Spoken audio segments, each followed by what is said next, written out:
Vienen ahí compañías y todo eso y no son... Siempre digo, coño, pues me gustaría ir, pero queda en el aire todo. Pero bueno, esas cosas vienen bien, como cultura, como música, como todo, pues vienen muy bien. Ahora, que la gente se queje, pues se quejará, de todos nos quejamos. Y el auditorio, pues vale, me parece muy bien, se hace un montón de cosas, hay muchos teatros. Mira, no he ido, no he ido nunca, he tenido alguna vez la idea de ir, pero no, al final nada. Así que no te puedo... Yo tampoco, no soy de ir a esos sitios, la verdad.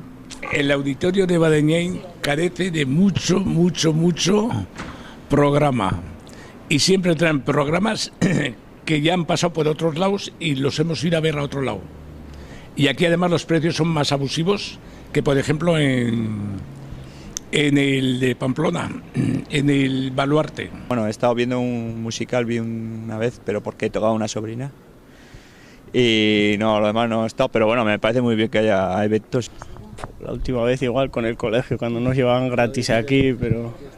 Yo es que estoy todavía por estrenarlo y fíjate tú que traen gente, vamos, que está muy bien y que viene mucha gente de fuera, pero que es que no lo utilizamos. He estado, pero es que yo ni me acuerdo ni para qué fui. O sea, ya te digo que poco. Yo, humoristas de estos, cómicos de estos que suelen salir en lo del Club de la Comedia y así, también he estado.